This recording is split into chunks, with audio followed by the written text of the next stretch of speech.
fais mes séries de vidéos.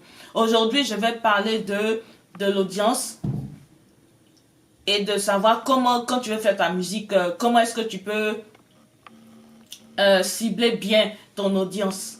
Je vais prendre l'exemple de celui qui fait du rap, parce que le rap devient de plus en plus populaire, surtout vers la Côte d'Ivoire et tout ça. Donc aujourd'hui, on parle du rap.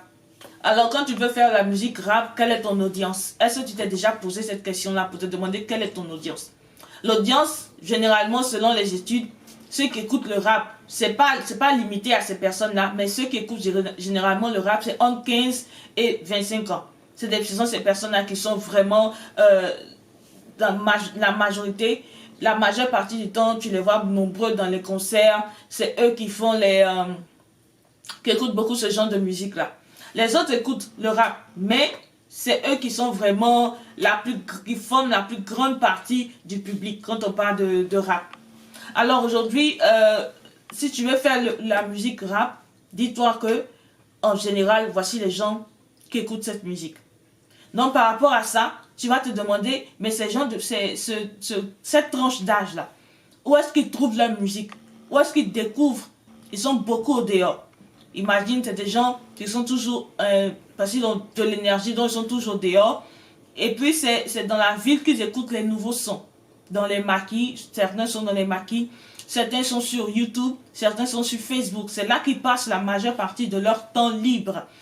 Il faut dire qu'il y en a beaucoup qui sont sur ces réseaux-là pendant des longues journées, des longues heures dans leur journée. Donc c'est là que eux, ils découvrent les nouveaux sons.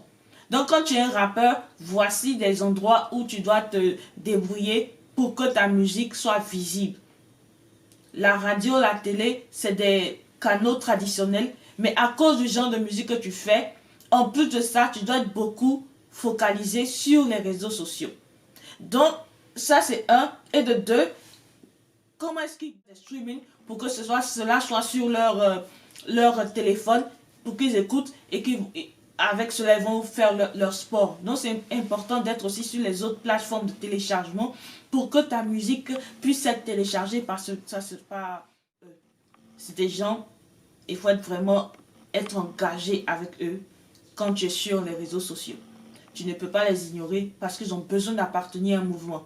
Donc, si tu as ta page Facebook, que tu mets tes sons, tu mets tes photos et tout ça, quand quelqu'un partage, quand quelqu'un met des commentaires, il faut être engagé avec eux et il faut participer aussi pour qu'ils sachent qu'ils font partie d'un mouvement. C'est ceux-là qui vont te soutenir avec eux et c'est eux qui vont partager tes choses et te permettre de croître dans ta musique, dans ta carrière.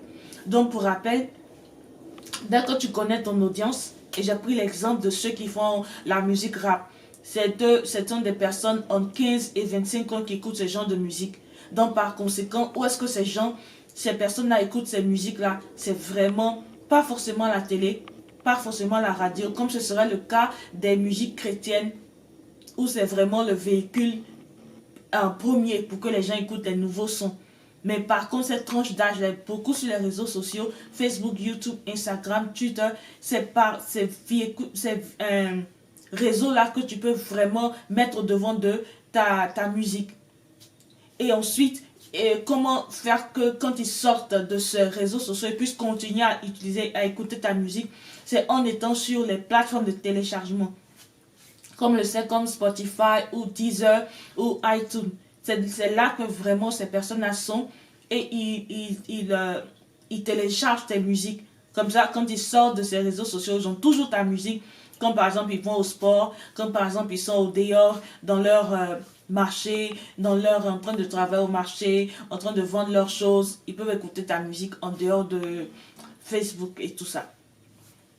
Alors, l'autre aspect que je voudrais souligner avant de terminer cette vidéo, c'est le fait qu'il faut comprendre que cette tranche d'âge, c'est pas des gens qu'il faut avoir tellement de, comment on appelle ça? Quand tu construis ta musique avec cette tranche d'âge, c'est important de parler de leur réalité. C'est des personnes qui ont envie de s'amuser, donc il faut donner des conseils de manière indirecte en fait quand tu fais tes genres de chansons. Il faut parler de leur quotidien. Quand tu veux donner des conseils, donne ça de manière indirecte pour qu'ils puissent prendre. Parce que si tu les bombardes de conseils dans tous dans tous tes couplets, des versets, ils vont dire, ah, ils n'ont pas le temps pour ça. Mais si tu les gardes dans un certain rythme de joie, d'amusement, et puis de manière indirecte, tu mets tes conseils, ils seront là pour écouter ta chanson. C'est des personnes aussi en troisième position qui aiment faire partie des mouvements. Donc, voici pourquoi ceux qui arrivent à créer autour d'eux des mouvements avancent plus dans leur musique. Donc, il est important d'être engagé avec eux. Quand tu mets tes posts sur ta page, tu es engagé avec eux pour qu'ils puissent continuer à te suivre. Quand tu mets un message, une photo, une chanson, que tu vois des gens commencent à mettre des commentaires, c'est important de répondre à ces commentaires-là pour que les gens se sentent comme s'ils appartenaient à ce que tu es en train de faire et qu'ils font partie de ta croissance en tant qu'artiste. Alors n'oublie pas, reste engagé. Sache que les réseaux sociaux sont ton moyen de distribution, mais ton moyen plus pour que les gens, cette tranche d'âge-là, puissent connaître ta musique, parce que c'est là que eux ils apprennent des nouvelles chansons. Pas forcément à la télé, pas forcément à la radio comme les autres styles de musique. Alors, c'est fini pour aujourd'hui. J'espère que tu as pris note et j'espère qu'on se voit la prochaine fois. N'oublie pas de cliquer sur la notification parce que Facebook, vous le savez, ils font ce qu'ils veulent. Donc, si tu veux voir les prochaines vidéos, tu appuies sur la notification et tu pourras me suivre. Que Dieu te bénisse. Mets Dieu dans tout ce que tu fais. Aie confiance en Dieu et travaille ton art. Dieu va faire le reste. Que Dieu te bénisse.